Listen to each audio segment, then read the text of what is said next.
What's up, everybody? Welcome to Johnny I Pro Show. I have here no other than Asun Eastwood. Let me talk. Let him talk. What's up? What's going on? How's everything? How's life? Beautiful. Very beautiful. Happy guy right now. Now, man. let's talk about this right here, the new album right here. Let's talk about that right there. Ask God for help. My man all the way from Spain produced this album, MK Ortiz, and myself. Special album, my newest one. Exactly. Now, people that are not familiar as much what you are, he's one of the best rappers out of Toronto with a fan base that spans worldwide over 100 countries and 250,000 streams per year since 2020. As you said, let me talk my shit. Let me talk. Let me talk. Right there. Let's go. I guess, part one, we did an interview way back. People got to know you for who you are, just like, just really in depth. Now, this one here, let's talk about the first part, that new album right here, the process of making this album. Okay, so this was a different album for me. I'm going to be honest. I keep it honest with my people. I was hired for this album. So normally where I work with my people and work with my peers that I know, MK Ortiz hit me up on an email, it's funny because I was just talking to my man over here about being solicited. A lot of times, 70% of those solicitations aren't great.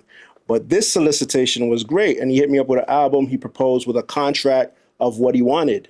So I was a hired shooter for this one. And I hadn't really done that before. So it took a little bit work. Like, I want to still have my sound. So I said, hey, this sounds interesting. Let me hear what you're working with, because he's only had one album out before. So he wanted to use this as a stamp for himself. So I was like, all right. And I heard some of the production he's doing. I'm like, you know what? This is dope. This can happen, And he's like, he gave me a timeline and he wanted some features and stuff. And I'm like, all right, we can make this work. So it was a little bit out the box because I wasn't as hands-on as maybe with the other producers, but like I still, because it became a baby now, I still ended up being as hands-on. So I didn't take it as like a lot of guys get hired for something and just let me write my raps and leave the producer alone. I didn't do that. We've built a relationship now where we're talking about a part two because it's doing so well that like, okay, I'm not charging you this time. Let's cut it down 50-50, And he had a whole plan with doing the vinyl, getting a vinyl deal. He did all that stuff and he put money in my hand. So, and I say it in the first track, like he came with a plan and he put money in my hand. So it's a win-win. It's a win. It's work. Right. Work. I guess now, Ask God for Help, the title. How did that just come out? That came out, actually it's funny because I was listening to Physics of Filth, the first album I did with Danielson. And there was an ad-lib because we were thinking about what to name the album when we got maybe about 5 songs in. And I had an ad-lib where I said, ask God for help. And I said, oh my God, that's an album title. And just the feeling of all the Spanish instrumentation, he sampled a lot of Spanish records. I was like, yo, this album feels a lot more dirty, a lot more like The Botcher's Diary. I feel it's greasy shit. So I'm like, yo, don't ask me for help. Ask God. That's who you should be asking for help. Exactly. Could have said it better. Now, your art covers. You're known for your art covers. Thank you. Like one of the best. Thank you. Let's talk about this right here. That is, so now this I had nothing to do with. And he reached out to his mans in Spain. And I believe Alberto is his name. He's from Spain. If you go on my IG page, I apologize. I don't know his name. I'm usually good at that stuff. But he actually hired that brother to do it. And it's it's hand-drawn, hand-painted. It's amazing. And it's like a man, if it connects to the backside. So it's like a man with like an eagle on him. Like it's as if he's asking God for help. It's kind of like one of those old religious type of paintings, Yeah. So the original copy, is it yours or is it Ortiz? It's Ortiz. Ortiz has that. Mm-hmm. Now let's start off with the tracks right there. Right off the bat, Heart of Bullets. Now to begin, it's more like, as I'm saying, like a mob type classical style. But you also reference at the beginning of your first couple lyrics, football references. I guess, and you're also wearing a football jersey right now as well. You know what? And I'm glad you pointed this out. I didn't plan that, but I had a feeling. I told my wife, I was like, I haven't worn a jersey. Is it whack to wear a jersey? And I'm like, yo, it's Canada Day. And this jersey I'm wearing, Calgary Stampeders, I love the guns that were on it. And then I had a hat with a gun on it. And this is Jerome Messam. He was CFL Most Outstanding Player. And he's also the father of my niece, my sister's baby father. So I'm showing love. And he played on the Dolphins. He's a legend running back, sick. You know, he had a dope career. He's retired now, and he's a great father, which I admire him for the most. Exactly, because you had that reference of the actual Corner, running the corner. You have to pay attention to that right there. That's dope. Now I got to say, on the second one as well, right here says Leonard. I believe it's called right here Leonard Nimoy. Leonard Nimoy. Yeah. Let's talk about there as well, because it says right there as well. It says it's more about like a drugs. It's like very, and then also paints a picture like if you feel like you're in Peru, you also reference Colombia, Medellin, all that other stuff. Yes. So let's talk about all that there. So Leonard Nimoy, I named it that track because I had a line where I said his name. Leonard Nimoy is the actor in Star Trek. So I'm basically referencing Leonard Nimoy as like, these drugs are taking you to space.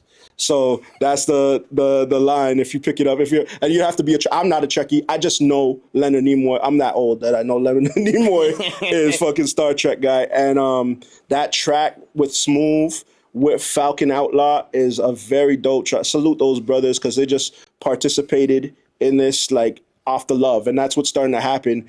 Before you kind of like, and this is kudos to MK Ortiz, you got to stamp yourself in the game, and it pays to play. You have to pay to play. And he wasn't ashamed to pay to play.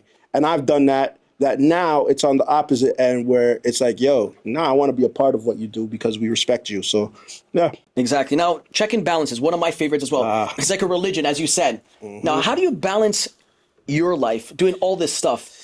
That's a great question. I think that's the constant. That's why it's a religion to me, because it's a constant battle. I think in religion is faith. Faith is something that you have to have without knowing. No one's seen God, or have they? You don't know whatever this Bible thing is preaching to you.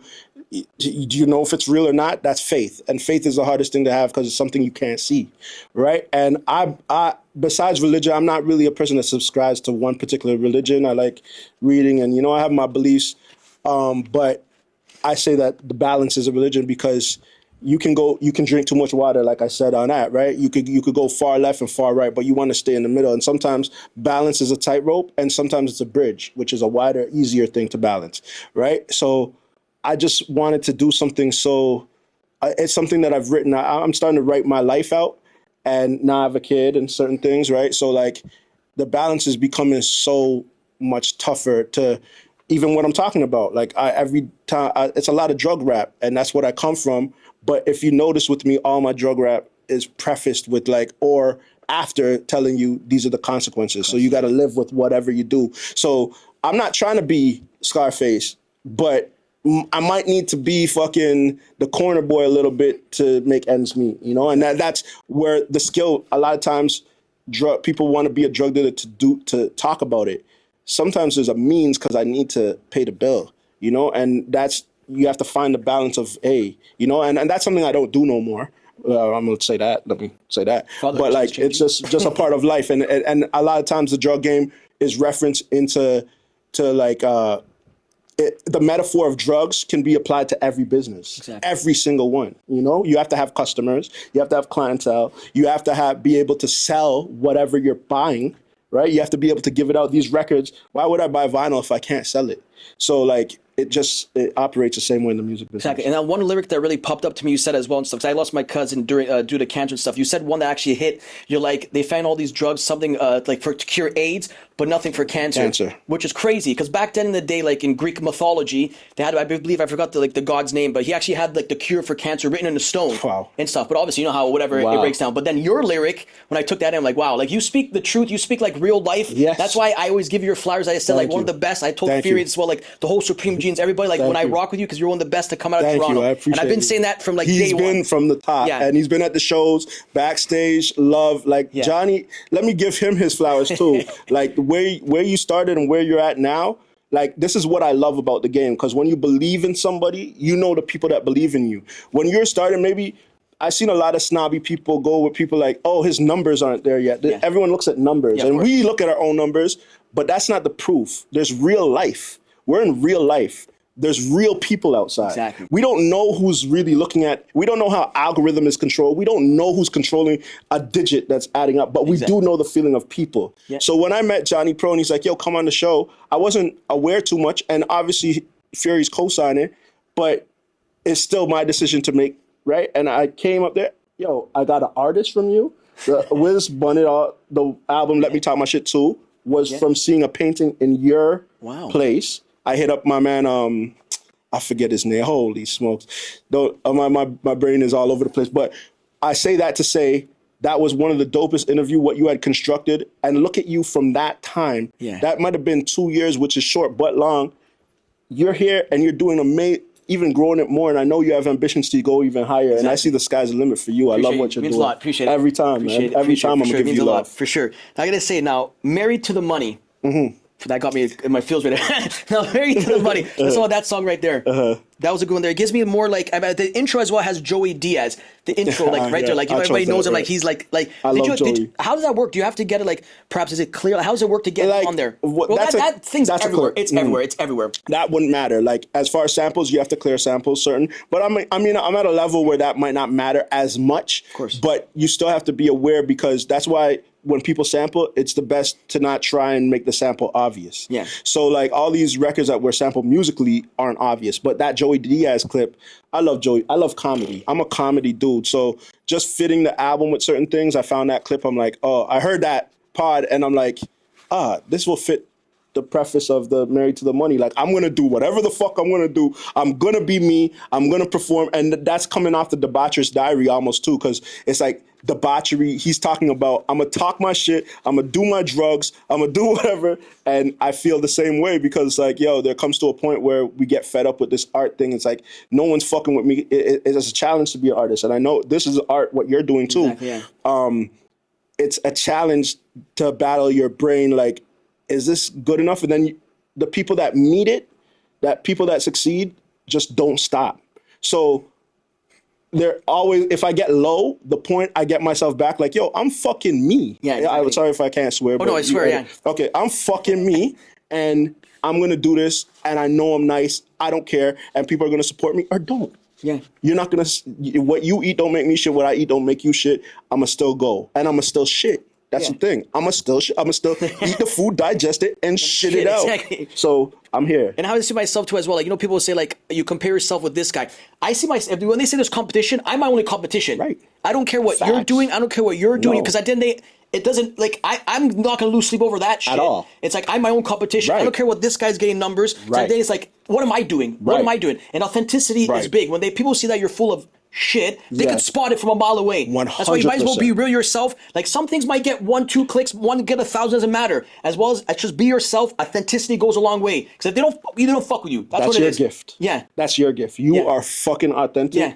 You meet you right away. You have that too. Yeah. You meet these people like you right away, and it's like, yo, I'm cool. I'm not gonna have a problem with you. Like, I fuck with them. Now I feel I'm able to be vulnerable. I'm able to talk because I just feel comfortable. Yeah. Because you're you. Exactly. And that doesn't mean you have to like me, but you're you. So there's no loss in that. Exactly. And it's true to, like, there's no point of even hiding, like, even though, like, just certain things, like the way I grew up, the things I do, like the things I do, my family business, like, you know, it's one of those things that, what do I have to hide? Right. At the end of the day, it's like, because regardless, people are going to find out, they're going to see it. So you know what? It's one of those things, like, you don't have dirt on me, because the dirt you have on me, there's nothing, because this is me, who I am. So I'm standing up for this. Like, I love that. It's one that's just like, you know, just our credit's good. And that's why me and Fury get along, because our credit's good. There's no smut on my name. Like, you could not like me, but overall, as a character person, what are you going to say? Yeah, what are you going to say? Yeah. What are you going to say that I don't know or people don't know of? Exactly. Exactly. Now, what was your favorite song throughout this whole album right here, Ask God for Help, that you could choose one that just like hit home or just was something for you? I think that Checking Balance probably the favorite one I wrote, just because I didn't think I actually hated it after just hearing it. When I'm writing with my pen, I love that the most, but I didn't think anyone would get it. And it's funny that people love that the most. I actually love Shadi's verse probably the most on the whole album. So even after giving it to him, like, fuck, I'm getting shown out. So even when I put the track out, I kind of highlighted his verse because I thought my verse was a little bit too much interpersonal. But it's funny being you, you know, it resonates. So people really love that shit. Debaucher's Diary was one too, because the beat is so fucking like left field and it's crazy. And I rapped in a kind of different style. And that was like a diary of like dirt, like something that like I wouldn't normally talk about, but like it's kind of coded a little bit too, and just like it's a pay. Like, sleeping at night is important, and I think that some of the wrongs I did back in the day sometimes still come to my head that I'm gonna pay for it. Like, I'm almost waiting to pay for some things that I did back in the day, and there's times where I feel I've paid for it already, But who am I to decide that? I don't know who the judge is. I'm my own judge at the end of the day. So it's complicated. So when I see those type of when I write those type of lines, it's like, all right, it's getting it off my shoulders, you know? Exactly. Now your lyrics tell a whole story. That's why I talked to you from the beginning. Like your lyrics, you could just tell. Like you can even hear like Fury as well. Like like you guys speak your stuff. You guys speak your life, 100%. and you could feel like you. Like I said, when I heard certain songs, you could like close your eyes, you could picture a story. Right. Like you're saying Colombia, this and that, drugs. Like all felt like a part there. Like what goes through your like writing process when you do these songs? Is it like life, all the stuff that you've been through. So I would say, and this is why I on the road, the track On the Road, I wrote this whole album on the road. Had a couple swerves. My wife hates this about me. I am, and they say a lot of your art comes when you're in autopilot. So like when you're showering, when you're driving, the things you do, especially when you're driving routes that you're used to going, you know, like whether you go from home to a place you always hang out at. I write the most there because I'm not really thinking about the road as much per se, as bad as that may sound. I'm thinking about all the other things I want to get done. So if I'm playing instrumentals, most of my stuff I write, I'm playing instrumentals either in the shower or driving. And that's when it gets really crazy, I'll pull over. But like the first couple lines, it'll be like, oh shit, nah, I'm gonna write that right now. Oh shit, let me write that or try and voice record it. But I like writing better, right? At least typing in my phone. And then, I think that's my main process. For me to really like sit down, now I have the kid, for me to sit down and like have to write is kind of a little tougher because when I'm at home to chill, I kind of want that time now because there's so little time. And you have your kid. Yeah, Congrats you know, on that, of course. Thank you very much. Thank you. That was like something I never thought would happen, by the way. But that's pretty much my process is, or go to the studio, go to Merciless and try and get something off. But like, yeah, it's different. Because a lot of people have, like, even my certain writing style is why I know people are like, how long do you write it? Usually people think I do like a week before. Sorry, like I knew you from before, so I'm like, I already knew like snippets and stuff what to do. And your whole album, I broke down, I did my Nagra, as I say. Right. Like, but certain things, like I usually do my stuff 12 o'clock the night before. Why wouldn't you? Because here's what I'm saying is this. Now, if I do my stuff, say a week before, the whole week, I'm going to process like, hold on, let me add this now. Where's this going to add? Where's that going to add? And I won't, to me, myself, I did before, I'm like, I wasn't as happy with the thing. So now I'm like, let me do it the night before. So when I wake up the next day, I have everything written. And there's not like, I don't have to add certain pieces. Yes. And it erects the algorithm, as I say, like my flow of it. You know what I'm saying? You're overthinking if you do it too early. Exactly. And now if you do it right before, it's fresh and it feels as fresh. Because now when you're thinking about it, it's like, nah. And you become performative if you're waiting it too long. Exactly. Add a little snippet here, like, oh, he did this or that. Exactly. Right. No, I guess for now, sure. like the fans get to know as much, because maybe some fans didn't really watch part one, so part two, as we say here. Now, what was your first CD that you ever bought? Oh, fuck. First CD I personally bought? If you could go way back. It might have been, well, okay, I know I bought Ready to Die. Was the first ones that I bought for my homies. Everyone's birthday growing up was Summertime, and that was like the album that came out, and I bought that for everyone. But for personal, it was probably Forever. It's 98, 15, Forever, Firm, 97. Forever was 97, 14. Yeah, it might have been Wu-Tang Forever. Yeah, you can bring up, because I know Wu-Tang plays a big part as you as well. Big time. Like as your whole thing, obviously, you know now they're touring down like their last tour, stint that they're going to be in Toronto, July 14 as well. Out of the whole group itself, who stands out to you that your favorite? When I was younger was RZA. Like RZA was my favorite as far as like rapping, and he's a producer too. But like I love Gravediggers, I love all that shit, and also Method Man, because Method Man was more the poppy guy, and ODB too. Like it's so hard, but like I think throughout the whole time, it's Ghostface for sure. Ghostface stood the test of time of overall. Like once I hit Supreme Clientele, I don't think anyone else mattered as much, and especially the amount of drug talk and the mafioso shit. Like Ghostface is like, oh my gosh. And you worked with Ghostface. Well, yes. So with nothing to come out yet, but I have performed with Ghostface. Yes, exactly. And I've had dreams. Like I was in awe. Like I was doing dumb shit. Like I was trying to like. When like you're talking about preparing too far ahead, you become performer. Like, yo, when I meet Ghostface, I was already preparing myself. Yo, don't go crazy. Just chill, watch him. Just pay attention. Be calm. Like look for him. Don't just run up and greet him. Give him time. He has a show. Boom, boom. So when we were doing a mic check, and I was just watching him operate and how he is setting up, how he wanted the speakers, how he wanted the sound, all that stuff. I'm like, okay, wow. And they wanted to label his mic, because when you do mic check, like, okay, this mic is Ghostface. It's gonna have the white tape at the bottom of the mic. I was like, yes. So they said that, and I brought it to him like, yo, Ghost, this is your mic, man. He's like, yeah, that's cool. Like, put it over there. I was like, oh shit, fanboy. Yeah, I'm so fanboy. My show they did, we sold out Supreme Jeans. We sold out the concert Bret Hart. Right. The whole time I was fanboying. Completely. I like, it's one of those things. You're going up and watching them, and I explained the story 100. I explained the story so many times. Like, I camped out for Bret Hart in Vaughan Mills like 10 hours. And just, that surreal moment. You see the crowd, like you see your homeboy, like my brother, like Fury, there, like this, like this. Like, yeah, we did it. We see everybody else in the stands, friends, family, packed. It's like, it hits you. And at the end, I don't get emotional. But at the end, I felt like, I camped out with this guy. Right. But it just shows you find a certain amount of, like, you even friends that are like family. Right. And they want to push you. Like, I met Fury right away off the bat. We had the idea of bringing Bret Hart here. And kid you not, 30 seconds in, you know what he says? Call him. Call him. It's not even real. Like El Capitano. Like, fucking call him. It's crazy. That's what he does. Like, it's crazy. Like, yo, I'm gonna call Ghostface right now. Like, what? What do you mean? Yeah. What? This is not real. Like, oh, he didn't answer right now, but whatever. And especially when you hear something like that, okay, like, did he recall? And then Ghostface, yo, call him back. What up? What up? What up, Lord? What up? What up, Dread? What? Yo, I'm gonna bring you that fish. You want me to send you the fish? What? This is Ghostface talk. This doesn't even. And even if he didn't have the connect, he's gonna find it. And those are the type of people in your corner that, like, and go-getters. Like, I don't know if it's a Capricorn trait or whatever. I don't know what it is. It's his trait, and he's just gonna go for it. All risk, money. What's money? Like, whatever. And you don't even know what his situation could be, but he's just. And I'm a person that's a thinker, because I'm thinking like, okay, yeah, he's doing. People might take that for granted.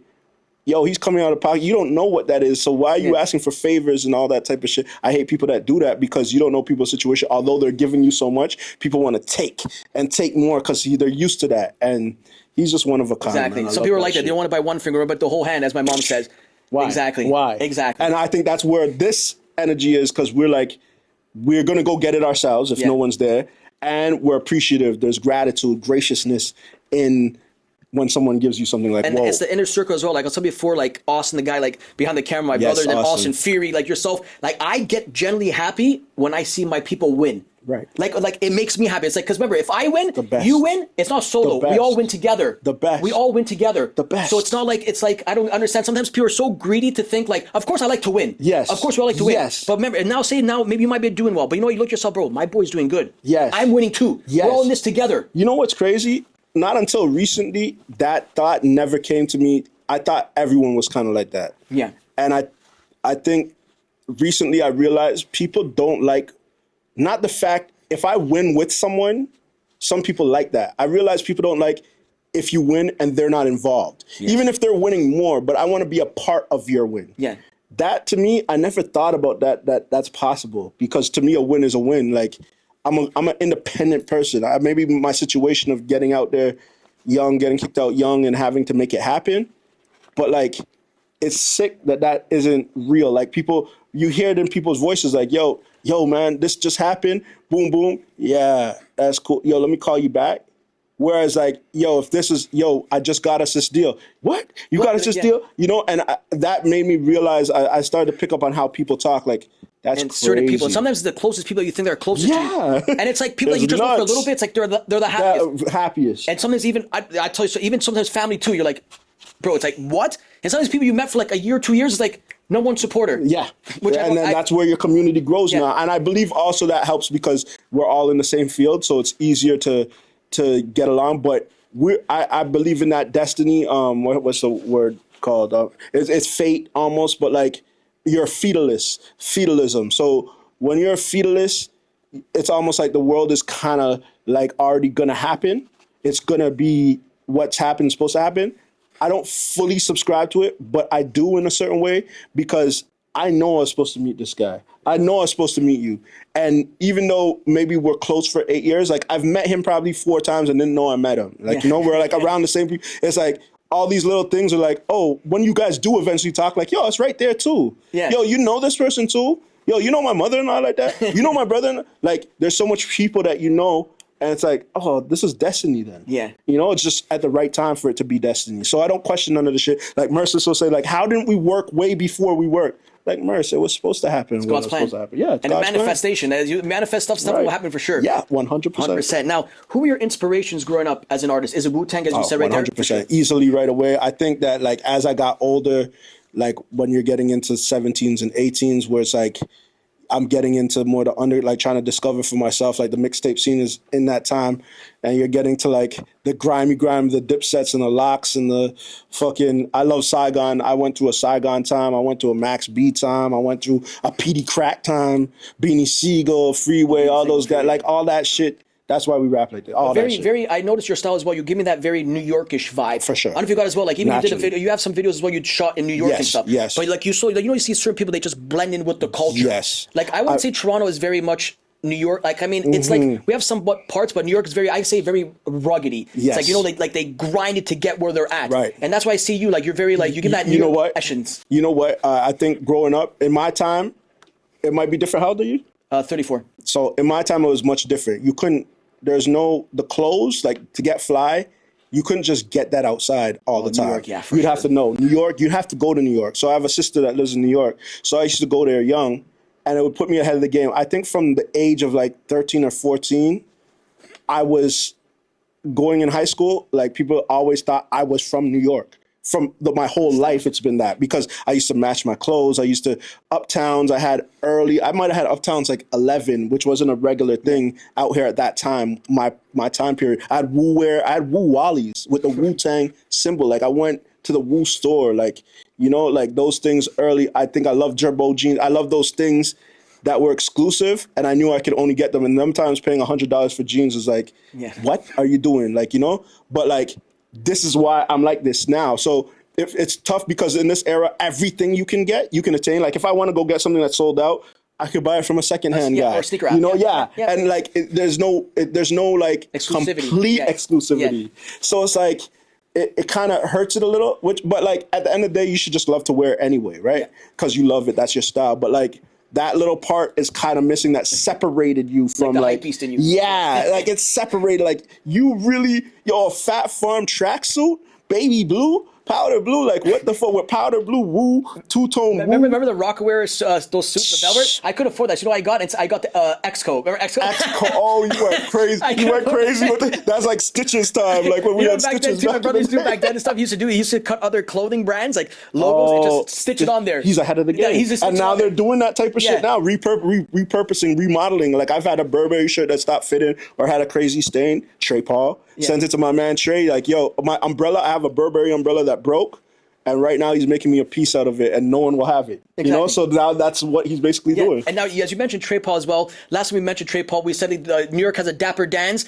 Which was Toronto, we have the Trey Pauls, and you also referenced Trey Paul here in the song as well. Turbulence, I believe. No, is it a Turbo? What's the song again? A Turbo. Tabernacle 321. You said Trey Paul's the only way I go. Yes, exactly. So I was saying, like Tabernacle 321. We call that because that's Merciless's studio. That's what he calls it.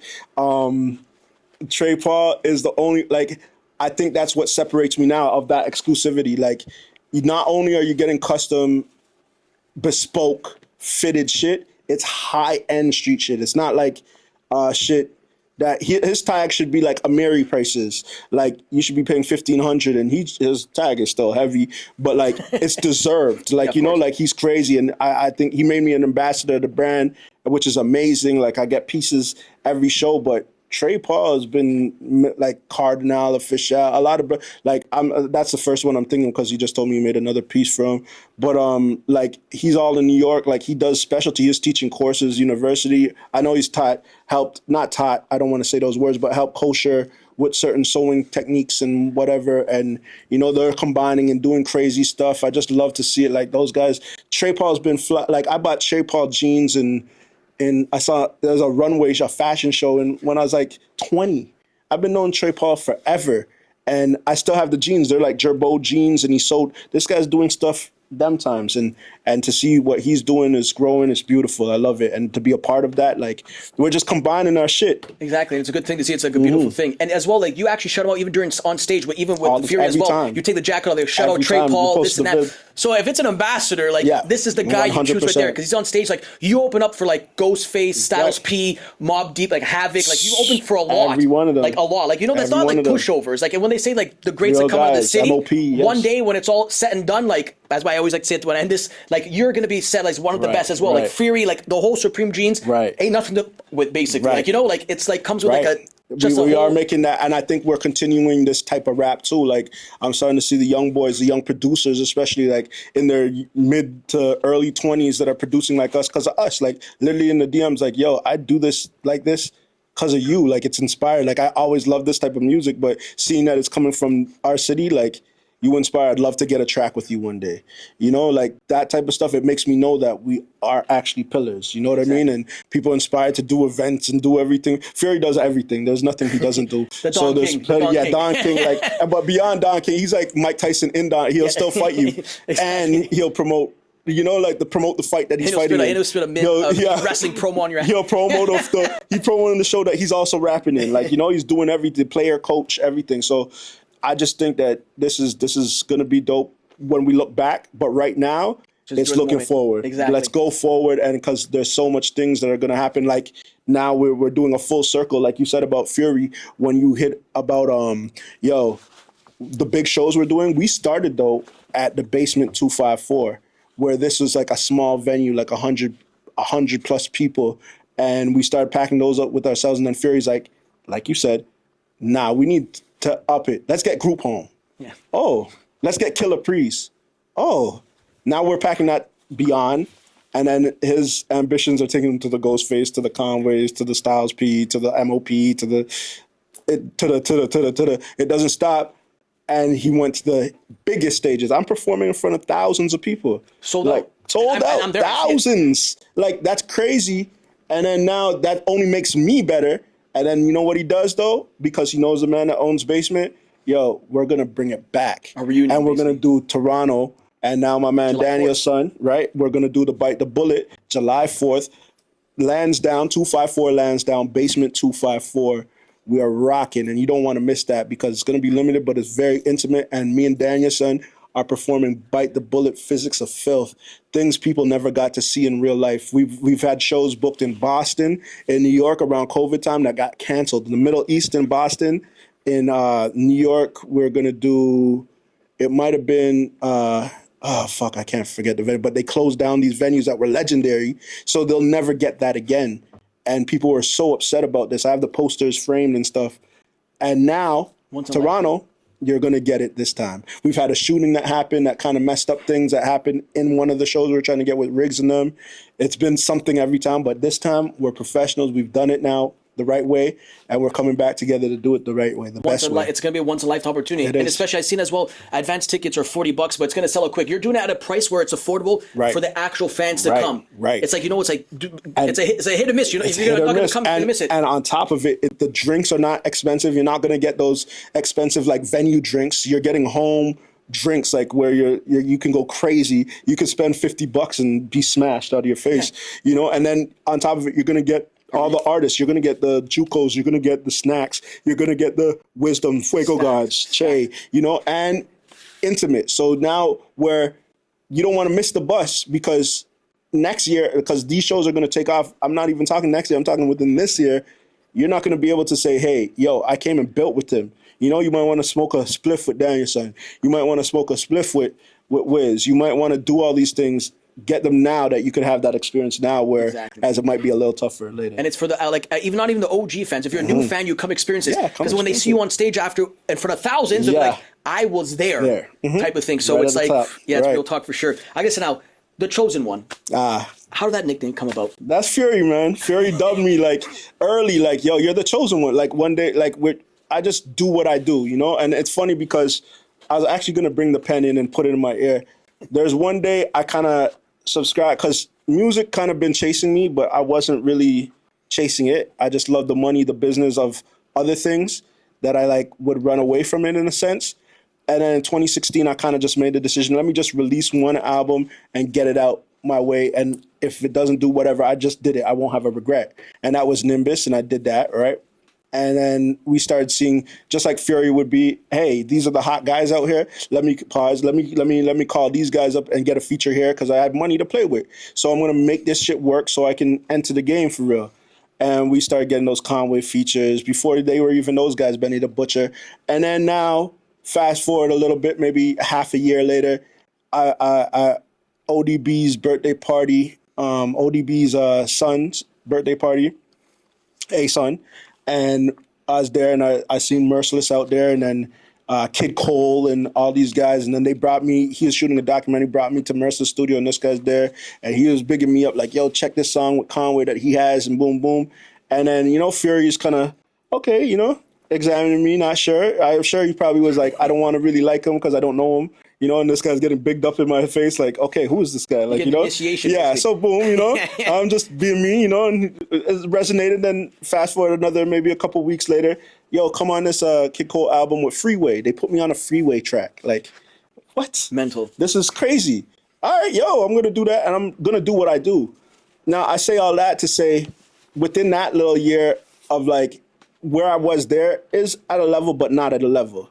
I think. Just right before COVID, I just said, when I take something on, and I think me and Fury have the same thing, I'm going to go full force. Like, that's the addiction in me. That's the balance comes, because it could be bad for the bad. If it's a bad thing, I'll do the same thing. But with this, I'm like, yo, I'm going to exercise this pen, bro. And I actually went out, I'm like, I'm going to go to fucking Staples and buy the flyest pen that feels right and looks right. And I bought this gold pen. It's like gold plated. Like, it was like $200 pen.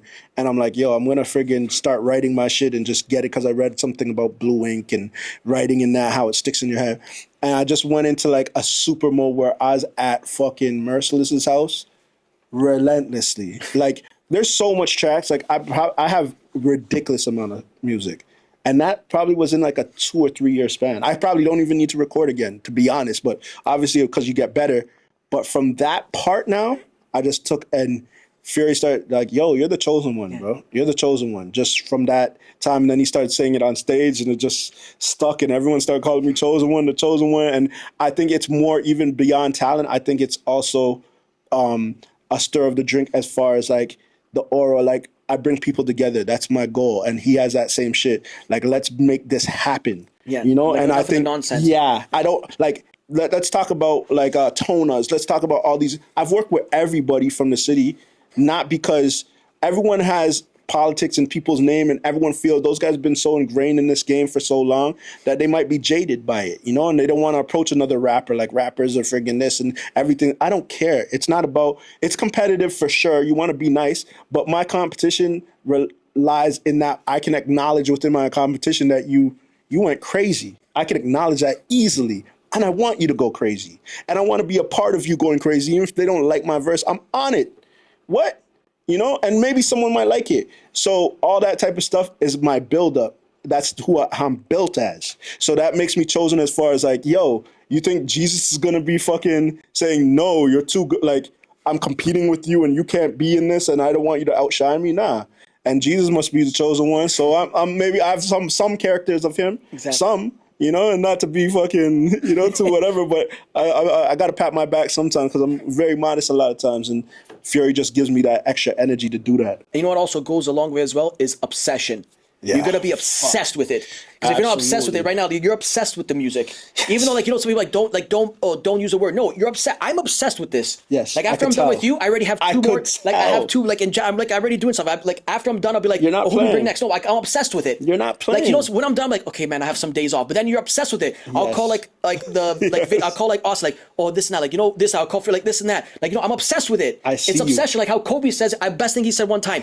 He's like, in the morning I wake up 4 a.m. I practice at 5 a.m. while people are sleeping. Yeah. While people are sleeping. At lunch, he says, while they're practicing at lunch, he says, I'm resting. When they're done, I'm back at it again in the afternoon. And then at evening, when they're off, I'm back at it again. It's the obsession. Yeah. Like it's the mentality of like, you got to be obsessed with it. Fire. If you're not obsessed with it, it's like you're not obsessed with it. Oh, that's, like, and that's from the moment I walked in, you're like, yo, is this right? Is this right? Yo, I think we could do this. I know your brain's been going like that for the last 36 hours preparing like for a this. Taz. Yeah. And even before when you asked me, now I'm going, like, we were texting back and forth. I knew when you're texting me, yo, this guy's in his bag. I know I have to be ready. Yo, let me go rehearse right now. Yeah. Just extra. I'm already prepared, but you see me come. You see, I'm gonna go when I do this performance. You're gonna see that I'm prepared. Like, right after this guy, you guys got a treat for sure. 100%. You're gonna see I'm prepared. Now, I gotta say now, you're from the city, obviously, like from Toronto. You're born in Belize. Yes. I believe that's how I say it correctly. That's right. You said now, it going back perfect. for what, like, at what point of your life you pinpointed and said, I'm gonna become an artist? I think that music is already in me when I look back. Like my grandpa played marimba, which is it kind of looks like a xylophone. It's wooden.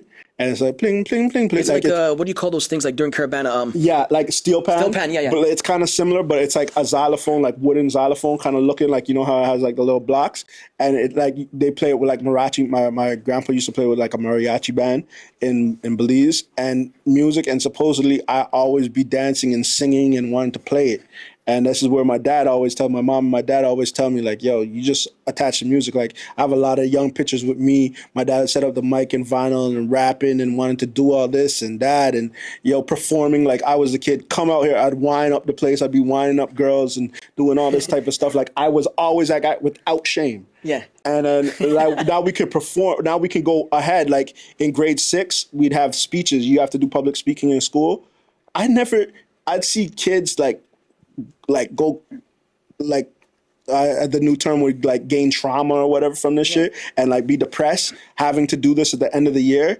Me, I would like memorizing and stuff. It's tedious, but I would end up doing it. And in grade 6, I did a speech about basketball, and you do it in your class, and then if you are like the top person in your class, you get the best mark or whatever.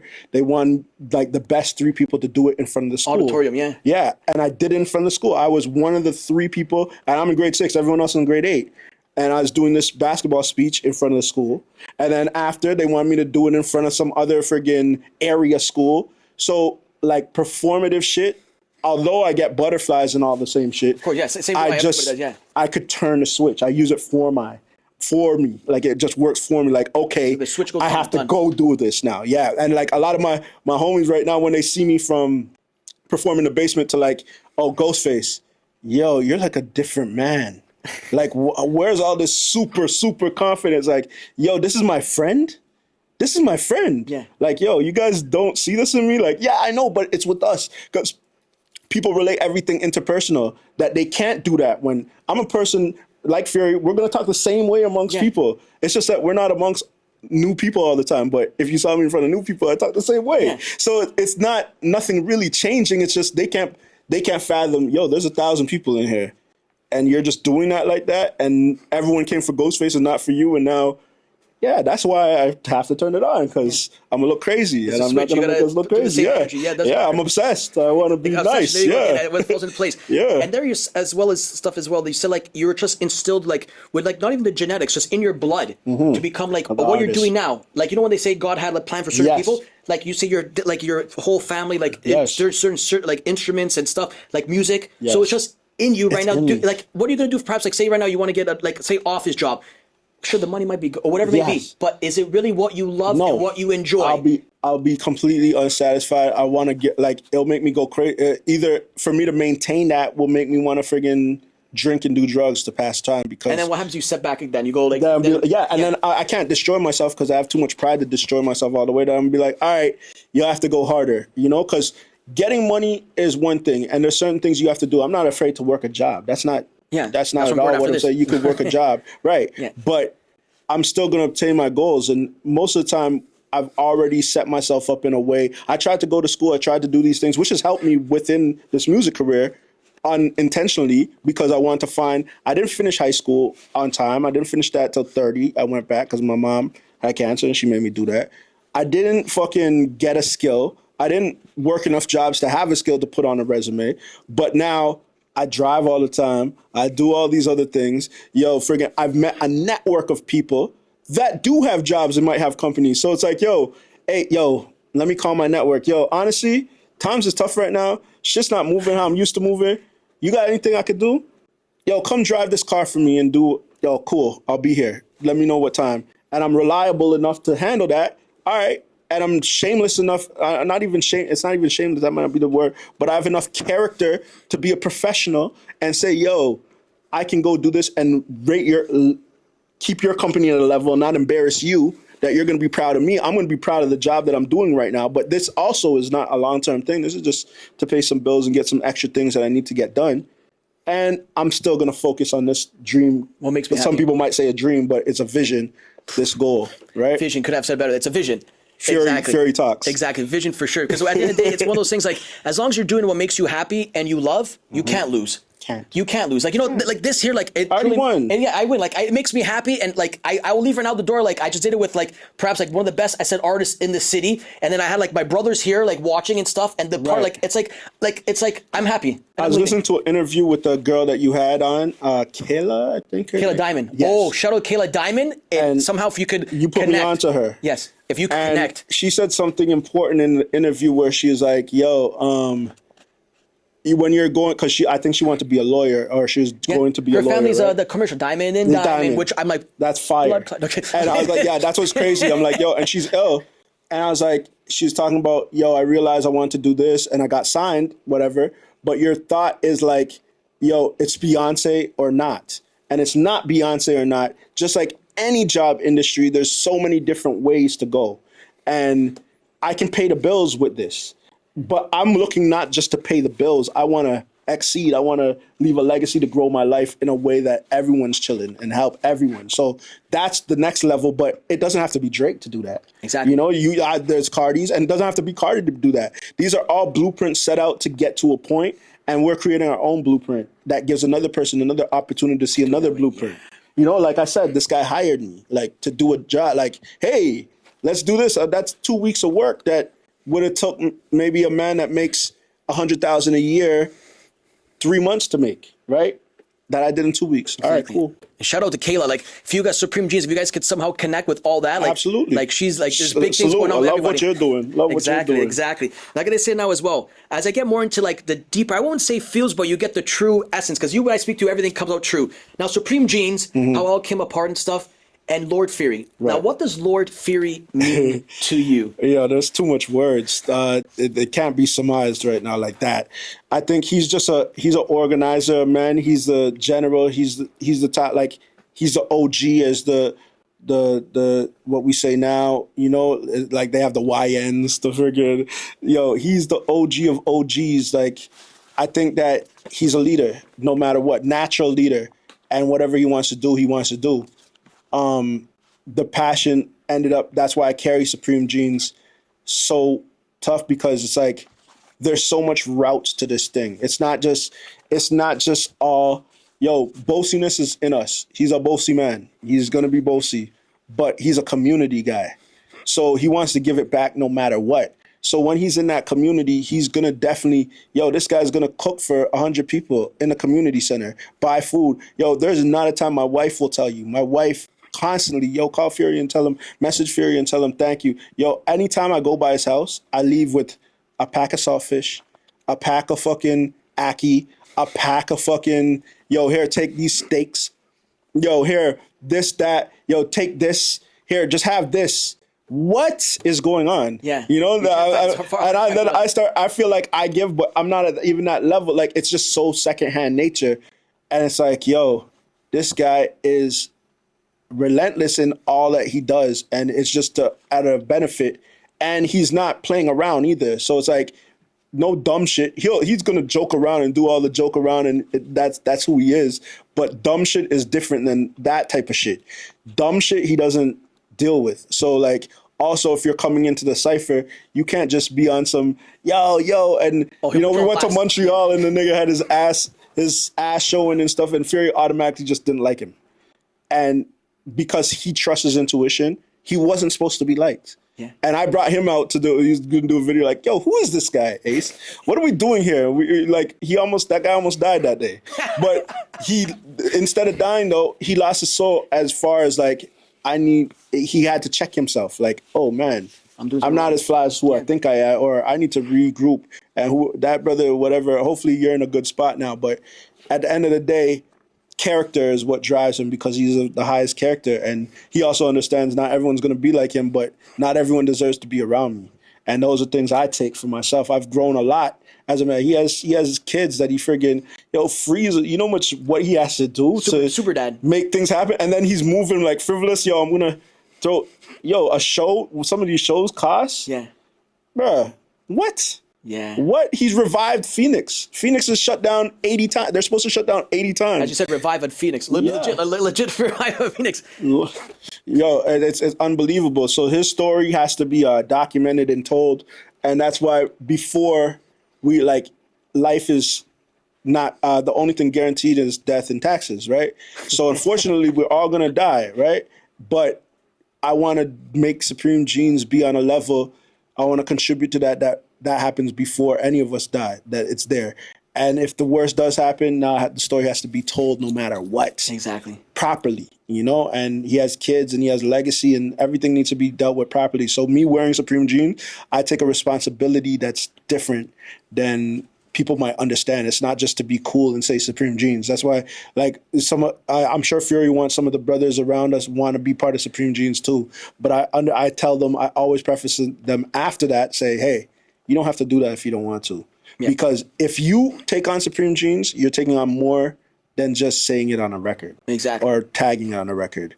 You have to be of a certain type of responsibility in what we're really trying to build. The work ethic. Because once we get to a position too, it's not just music and success. We want to do certain things. We want to create a community that can thrive within ourselves.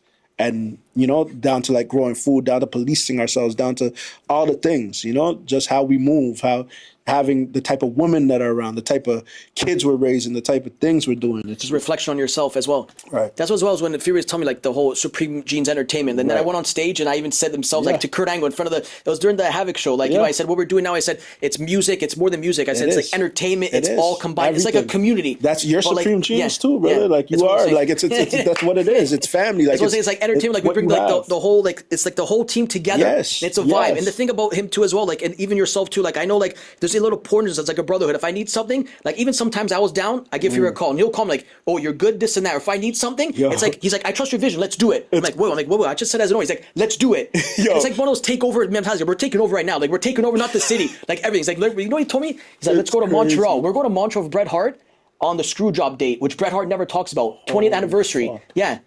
To the whole Supreme Jeans entertainment, just the vision that we have. No playing games. Yeah. You see what you're saying right there? And this is the thing where I feel bad sometimes. And I won't call him. He just knows. He'll call me, and I'll need that talk. And I don't even have to tell him I need that time. I'm like, holy fuck. And I feel like I'm using him, Where let me pour this back into you. How do I pour that back into you? And he's just built different, bro. He's hypes me up. He's like, I love it. He hypes me. He's like Johnny Pro, the Greek god. A goddess. Yeah. I love it. It's sounding Fury always on point. I love it, man. I gotta say you got the same Fury. We love it. The same one. No. Opportunities you had as well. You've had songs with obviously Conway the Machine, Benny the Butcher. Just coming, those are iconic names right there. Right. How'd you come about making songs with those guys there? A lot of Benny the Butcher was Fury. A lot of the guys is Fury. Conway I had before I met Fury. I did Conway. I did Sky Zoo. I had I don't know. There's a few, but honestly, it's Fury, bro. 80% of them is Fury. Anyone you see me with, whether it's Tragedy, we got Shaheem, we got Ghostface, we got fucking. Cormega's, it's like a local Torontarian. We got Killer Priest. We got fucking RJ Payne. We got Styles P. Yeah, Rock Marcy probably be out there. Knowledge the Pirate. Styles P. There's too much. This guy's album's just full of features. I'm missing even the reggae side. Colonel Lighty, as them saying in Jamaica, Colonel Lighty, but it's Lloydie. We have fucking Rankin, fucking Teddy Buckshot. We have Louis? We have Louis Rankin from Belly. This is unbelievable. Yo, people hit me up Louis came and chilled with me on the block. He's a real nigga. Yeah, that's my guy. Cause of Fury. At the barbershop, he's coming through and just vibing. I love Ace, I love you. He loves me based on him at the start, but he gained to love me. So it's like, it's just organic. It's organic. Yeah. Because when birds of a feather flock together, You it can't, flies. you can't multiply Flying. that, no way. It's flying. And as well, you said a bunch of names there as well, like Ghostface. I wrote down here as well, like Styles P, Seek Lush, Coogee shit. Rap, Smith and Wesson, Coogee. and it goes like MOP Smith says and here, Wesson. Freeway, Killer Priest, Daniel Son, Lord, is it Juno? Juco. Yeah, it says here Fleetwood, Fleet Lord, sorry. Fleet It Lord. says, yeah, Tona. That says JD Era, J Rock, and it says obviously like all those names right there. J-Rock, yeah. Like all those names right there. Like Fuck. if you could say now, perhaps who's the most favorite that you've worked with? Ghostface naturally. I think that Killer Priest is dope. I think that my favorite probably have to be Juco though.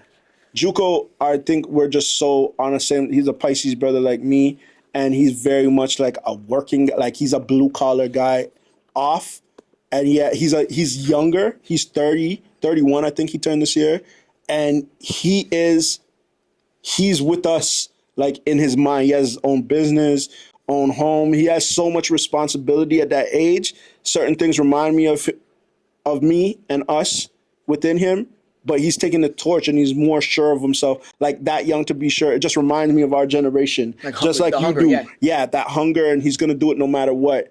And he's still coming from a different angle as far as like, you know, a different type of lifestyle, but he still knows the lifestyle. So it's like, and how he talks, his conversational, it just, to me, I think he has so much commercial appeal. Like he just could really set it in a Drake type of way. Like he could set it off that way with the right person handling that. And I think there's doors to open. And that's why, like, beyond me, I feel like we're going to make bread off music beyond us. Like it'll be someone that brings into the fold that'll be like, yo, here, this is the person that will also open the door, and will probably be more known for that.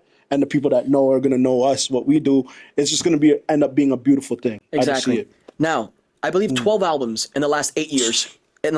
Right. Now, if you could sum up all those right there, that's not a pushover. No. That's legit more than like... And it's more than that. Yeah, it's more than that, exactly. So let's talk about that right there. If you could sum up now, what was your favorite to a point album? Because obviously everything has a story, right? Because the fans always like pinpoint like that's my favorite album. But of course you probably have more than that. But if you could pinpoint like what had a true, like you said this year had a lot of like you know, just like different vibes. Like every album's like a sort of a different vibe. Story. There's one video as well you shot, I believe it was like the island, like the Toronto. I don't know if it's the Toronto island. That was just crazy. The whole background. That gave me like, you know, one of those like accents, like when I was on the boat. It's different. You have different like I wouldn't say different like I guess whatever you're going through. Yeah. But you still keep the same ace on. Yeah, it's still the energy. Yes, but like different. The like, soundscape will change. The energy of like I feel what the world's going. You hit that right on the head, and that's why. Because I have an album called The Complex because don't box me in. I'm complex. Yeah. I have many complexities. And that also goes with the balance. Like I'm not one thing. I don't want to be one thing. If I only could be one thing, it's boring. I want to paint with the colors. Like I'm not just going to put black on the page only, you know? And I don't want to be stuck like that. But I also understand that being a master of one thing is better than to be good at many things, right? So I'm mastering the lyrics, but the sound is going to be different. So I think when you're asking me that right now, I think Seventh might be my personal favorite. Just is short, condensed. I think there's a lot of things I'm saying in there, but it's hard for me just to say because every new one I like better for the moment. But then I don't like it because right now there's 3 albums in the vault, like ready to be released right now. Like I have 3 albums on the go. We're just preparing the last part of it. So it's like, those are my favorite. I'm not even listening to this. So it's like basically it's like to be continued. Like, yeah, you don't know. it's just because it could be like going. we come back again, we run it back again. It could be different. Yeah. Yeah. Wow, that just shows that's like, it's crazy. That's so like the obsession it's just of your so work much. ethic. It's just nonstop, and I want to get better because now not hearing other people is just seeing the world. Like I have more resources now. So it's like, oh man, I could take this. Like I'm starting to get more particular with sound. Like you see, we're going to put on a beat and maybe, this doesn't sound as good. Me and Fear were having a conversation earlier of like, yo, you know, sometimes it just sounds not as good right now. It needs to be mixed. Like I want to have things that come a certain, like everything tweaked to, you just get more into your shit. Just like how your platform has grown, everything's better and getting refinement. And that's what just want to master your craft. Yeah, I want to master it. Exactly. Now, somebody from the past and present, I ask everybody in my interview, who would you like to do a song with? Somebody from the past. You obviously did a lot of guys from like like a lot of OGs in this game, a lot of legends. Yeah. But right now, if you could put somebody from like the future right now, like a new artist, whoever it may be, it could be pop, country, because right now, country, a lot of things are in style, as tune as they say, and somebody from the past. Bob Marley passed. Wow. Okay. Right now, We're gonna go Canadian. I love Daniel Caesar, man. Daniel Caesar. There's an album that's ingrained in me. When I got married, my honeymoon, I brought my wife to Belize, and we played his album, his second album, and that's off by heart. I think he's from Oshawa. I think he's one of the greatest. And just off the top, just to show, I think Daniel Caesar would be dope. I think we could make something work, like with one of those drumless type of beats and him singing his ass off. And now I come in with some drug talk. It'd be fire. Because he's singing some drug shit too sometimes. So, yeah. I love it. Now, what has music taught you? It taught me to be fucking resilient. Fucking resilient and intuitive. Like, you got to listen to yourself and know when not to listen to yourself.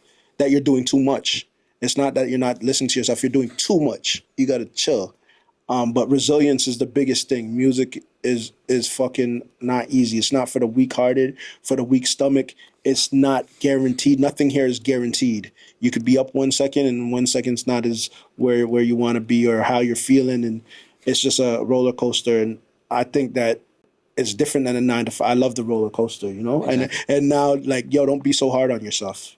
Like, you're better off than you think. Exactly. So I think that applies to a lot of life, a lot of things in life. Yeah, and you said that, I was going to ask you the next question. You just answered it. So I was going to say, like, even some, like, say, like, if somebody looks at you right now, like a youngin was like, I want to be like you, I want to become a rapper. But you just said it all right there. Mm-hmm. Yeah, it's one of those things you just got to be like, wow, like, could have said it better. Now, I see your kicks right there. You got the breads right there. Yeah. Now, like, the fans like sneakerhead. Yeah. Let's talk about this now. What is it? Say, now, are you a Jordan guy or you like Nike? Yeah, you're Jordan. I'm Nike, period. Stripes like, over. Absolutely. I think I might have had some shell toes before, but like my shit does not. I'll have some New Balances in there, but I really don't have anything else but Nike. Like, I mean, boots and stuff outside, but like even a lot of Nike boots too. I love ACG. I love that shit. Top 3 sneakers ever. Jordan 4. 4 is probably my favorite silhouette. I love my 1s too. I love my 1s, my 4s, and I have to go Air Max. It'll be a toss-up. It could be 95 or 97s. I could go either way, but 95 is more classic. I'll go 95. Exactly. As we're winding down now as well, I got to say now, give me the Mount Rushmore, not of just rappers, Canadian hip-hop rappers, singers, whatever it be, the Canadian edition of the Mount Rushmore. Usually it's 4, but as we like to do here, Canadians, let's just say 5.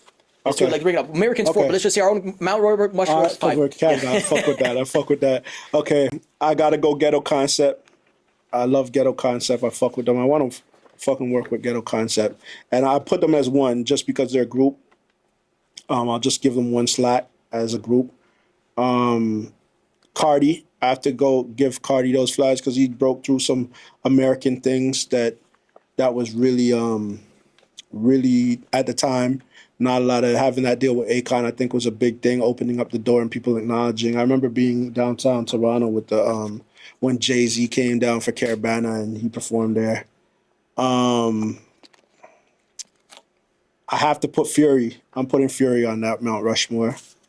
I think that he's been doing this for that long. I think that he's done amazing things as far as that might not be as recognized by the masses in Canada, but should be. He is a Woo member, Moon Crickets, like it's official, like he's affiliate. I actually put Fury and Merciless inside together. But I think that what Fury has done as far as like his catalog is really deep as well. And it's been there for a long time. And he's worked with the greats. He has videos with fucking the Ghostfaces and Capadon. Like he has. I'm going to do a part 2 with him soon. See RZA and shit. Yeah. Like Fury is just one of them ones. So he's in there for my Mount Rushmore. We're at 3. 4, I'm going to go. You know what? I'm going to put Socrates in this. Socrates also, I think he did a lot of things that he signed a Redman, I believe, at that one time. And I think he's very underrated. I don't know if it was self-inflicted. I don't know his whole story, but he's a Scarborough man and he's done his thing. He's done big things, you know, Big Black Lincoln, like big things. That's 4. And I'm going to give another one, JD Era. I'm going to put Era in there. I coming to know Era even more. I think he's highly slept on. He's from the era of Break One came and dealt with him too. He was doing things. He's been nice the whole time. He's a song with back then. I remember with Drake. I first heard him with that. Yeah, with Drake. Yeah, that goes on Facebook. He's been there for a minute, and then now just to even see his progression as like a businessman, even within what he signed with Onyx's label there. He has a great relationship over there, and he's doing the shows. I seen him put on shows with all women. He's doing stuff for music industry that kind of goes under notice because I think that's how he likes it, to be honest. But like sometimes you need to be loud, and I think some it's better when someone's loud for you. And I like what JD Era is doing, and he's a positive person too. He's always just wanting to do something, you know, from what I've learned from him and meeting him and talking to him and building with him. He's also on Let Me Talk My Shit too. Yeah, I think that's my Mount That's a good Rushmore. Mount Rushmore for sure. And I gotta say now, one that's gonna hit home for you as well is Fatherhood. You know, Oh, congratulations man. if you were there. Thank you. I gotta say congrats, Thank you. of course, congrats, blessings Thank for you. sure. I Thank gotta you. say, has it changed you into Yeah. the man you are today? Okay, now I'm gonna get a little personal. Okay, fatherhood has been absolutely crazy. It's crazy because first of all, we start as my mom. My mom gave me my talk was here. She gave me a condom maybe when I was 14, and she's like, "Here, I don't want you to bring home no babies. Do whatever you want, just don't bring home no babies." Okay, so that was our talk, right? And then you just hear that, and then growing up, like when I was 17, I remember having like a little scare of a baby thing. At that time, it was a scare, I guess, because when I reflect, I'm like, what if that happened? And then I know a girl that kind of took care of something when I got a little older, but without telling me, then telling me later. And then I had a girl that hung it over my head, like, yo, I'm gonna have your baby. I'm pregnant, but she wasn't really pregnant. So I've had like trying to hang it, like, yo, if I'm freaking that. So I've had like all those things where I really didn't think I wanted, like, it wasn't in our situation, right? And I've been with my wife now probably for like, 13, 14, Wow. 15 years. But like we've been married since 2019, so that's 6 years. And Big ups to I that. think after, thank you. And I think after maybe our third or fourth year, it's kind of like, yo, if we have a kid, we both talked about it. Like, yo, if we have a kid, let's rock it out. Like, it's been our goal. Like, I'm the raw master. Like, I'm going crazy. And it just came to a point like, yo, is this happening? And it's never happening. Never happening. And we just kept on like, whatever. And then, she started checking herself to make sure she's good. And I'm checking myself, we're good. Everyone's saying we're good. And the doctor's saying we're good. So we're getting to this point where we're really trying for something that's not happening. And it was like, yo, maybe we started having a little conversation. Maybe this won't happen. Are we okay in this relationship not happening? Because I'm 42 this year, right? But at the times I'm hitting mid-30s. My wife is 4 or 5 years younger than me, right? So it's like, okay, but her clock starts ticking. And then my baby was born 2024, November 21st. January 1st, 2024, she had a miscarriage. She finally got pregnant. And we were so excited. And we went to she started bleeding. She was 3 months pregnant. We just told my parents. They're in Belize. And it was Christmas time. And on the 31st, she's bleeding. We went to the doctor, and that was probably the worst day of my life. Like crying, like, yo, this is never happening. I feel like Goose was like just fucked up. That was a hard time for our relationship, even for me, like dealing with music and all this type of shit. Like, the world felt like, what the fuck is this point? You know what I mean? Like, no money, no nothing can help that. I just thought it was not happening. Like, yo, this might not ever happen. And my birthday, I believe we probably conceived, and it happened. We just didn't say nothing because we're like, we don't know what's going to happen. We got past the 3-month mark, and then all of a sudden we're September. And I just remember like it happened. And the only person I probably ever told this to when it was happening was Fury. And he was just like, yo, that's a virtuous woman, He always calls her the virtuous woman. And I started saying it to her too, And bro, like having my son is just crazy shit. And it's like the most beautiful. It feels like it's ironic because now in this time, like I feel like crying. In this time is like, I don't even remember before this. And this is how God works. This is how divine shit works. Like nothing matters as much, but everything matters. You know what I mean? Like I have to do everything to make sure this is right. Down to your health, down to how you move, down to his health, down to the money you make, down to his environment, everything matters. And if I would have had a kid at 25, 20, even 30, my kid, how I was moving was just way different. You know, now it's like, it's so easy that, not easy because having kids not easy, but it's so much more focused of like, yo, he's going to get the best out of this, you know, the best. And I'm excited. And he's just like amazing, like 7 months yesterday. Yeah, the best thing in the couldn't have world, said it bro. better. Couldn't have said it better. Now I gotta say, well, that was the really deep. I Thank love you. that one for sure. I gotta say now, if there's like a message now to the fans as well, you know, let's run that back one second. I'm lost 'cause that thing got me off track. I gotta say, you say your family there as well. Legacy. How important is legacy for you? Because you're just saying like your son and stuff. Like he's gonna grow up obviously seeing like my dad was Asun Eastwood. Yes. Like you know, like Yes. how important is legacy to you, especially in the family matter of your son looking up is. to you as a role model, perhaps. Right. It's very, and just to come to know that too is that's my dad is my role model. Whether I knew it at the young age I definitely know it now. I've known it for the last 20 years easily. And we went through hell. Me and my dad didn't get along. I used to say fuck my dad for a period of time, which is fucking sacrilegious. But he's a legacy that I want to live up to.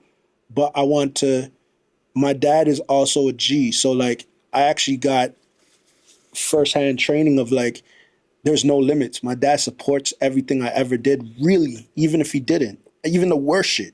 I got kicked out for the worst shit, and then he ended up coming back and helping me with the worst shit. Like, yo, you could do this better.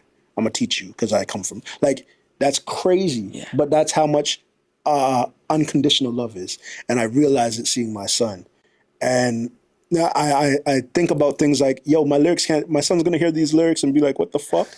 But no, yeah, this is how complex it is. And he might be a guy, that needs to hear certain things. And that's why I got to be here to teach him how diverse that is and let him rock how you're going to rock.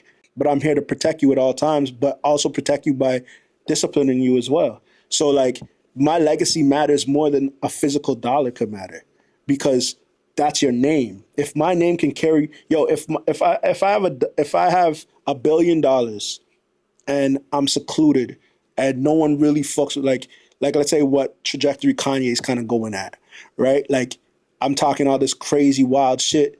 What happens when his kids start coming up and people start putting that on? This is who she's raised by, right? That takes as much money as she might be good. What does that do to her brain? It might make it harder for her to go through this life, and what she's gonna have to prove. And are people gonna feel like, is this a genuine person? You're putting a lot on your kids, no matter how rich people might say she's in the best situation because she's born into Kim Kardashian. Yeah. Not necessarily. So when I look at my kid, if our name is good, you have the name. So you can move around here. I know it's going to happen. It happens to me when I go to Belize. Like, Carlos is your dad? Here, like, things are just given. Opportunities are given. Yeah. So I just want to continue that and raise the bar on that. Yeah. And now my kid can just go in and also be reasonable, like understanding and gracious and have all that main shit that like, you're not a piece of shit. You can't be spoiled either, you know? Like it's almost like, you can have all this, but you have to it's gonna be earned, not given. Yeah. Oh, exactly. You said it. Can I have said it better? You said it. Can I have said it? Yeah. Earned, not given, exactly. And that's what matters. Legacy matters the most. Exactly. That's of all the interviews I've done and stuff, the last, I say 50 minutes, probably the most, like I enjoyed in the deepest and the most realist I've had. I've had over 150 somewhat, but like, that's like real shit. Yeah, exactly. Real shit. Now, as we're winding down right now, is stuff I got to say now. When it's all said and done, what do you want the fans to remember Asun Eastwood as? As honest, vulnerable, and he gave it everything. And I bought into something real. So in essence, he didn't buy in. I'm part of something real. Because I want you to be a part of this journey, not just fucking, he comes here. Like the supporters I have are super supporters. Like everything that goes out, they might follow all the people I follow damn near just to, this is person connected. Like they're connecting the story even beyond what I tell them, and that's all that matters. So like if you're a Fairweather fan, that's cool. I love that too. Like thank you Thank you for taking anyone that takes time to listen to fucking 10 minutes of me. That's crazy. You heard one verse. I have guys that have one verse memorized. I love this from you, and this is what, and that's like That's like the biggest artist. Like, yo, some people might only know one song from that guy, but that one song meant everything in my world. So that's why, any type of support means a lot, because that doesn't go lightly. Imagine someone listening to your interview. Yo, I listened to 45 minutes of this guy, even one interview.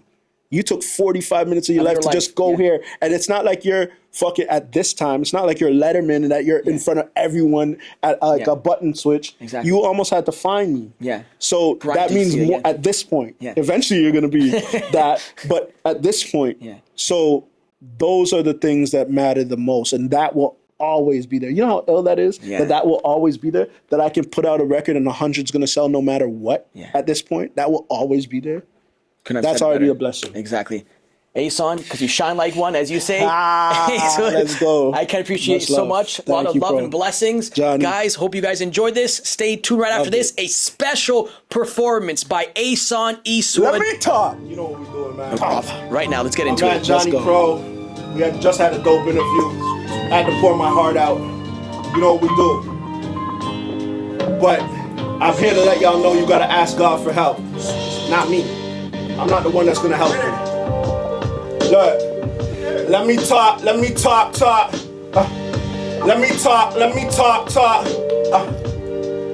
Nah. I wrote this whole album on the road, had a couple swerves. It's not cool driving with a couple birds. They pull me over, it only take a couple words though. I'm not nervous, I've been serving. I run businesses, the trunk got some clippers in it. I own a barbershop, legit, that's the difference with it. I mean, I got a secret box with the switches in it. It's in the front in case they run, I got a dump. Preparation over plans, but prepared with a plan is prevention of disease before it lands. Trying to clean every hand. I mean, I can't cause I can. Every flip and free up more demand. I chill on social media, I'm eating up the music games. And know you're not discreet enough, it teases us, then leaves us dust. How the fuck you win, giving them the vulnerable? I'm an owner though, can't compromise a tonable. I'm different, nigga, way different. Can't fuck with me, man. This is the difference between me and you though. I talk to myself. I ask myself questions. Let me ask you some questions that you should ask yourself though. This is how we build. Let me talk. Look. What defines you when times get tough? In these times, in this modern world, most guys give up.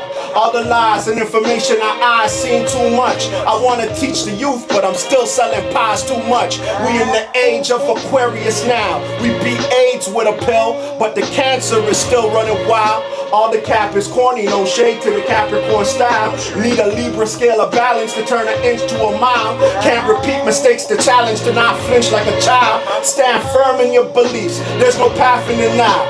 Yo, we all make mistakes, been making mine for a while. Plenty cracks on the road, but I sold mine in a file. Soul to soul is however you want. We're selling X before the hyper selling X, I don't front. It's real life, man, I do all my stunts. Ain't no use for a chump. All maneuver made with tools for a hunt. Ace, nigga, in my soul, in the tabernacle. Wrote these poems to let go, I don't have the shackles. If I question myself, they'll be glad I asked you. When I spray this acetone, should I have a mask too? I should. In my soul, at the tabernacle. I wrote these poems to let go, I don't have the shackles. If I question myself, I was glad I asked you. Come back, the microwaves are lesser answer. Right? That's right. My man Johnny I Pro Show. We in the building. Ace from the East Side Live. Tama. Let me talk.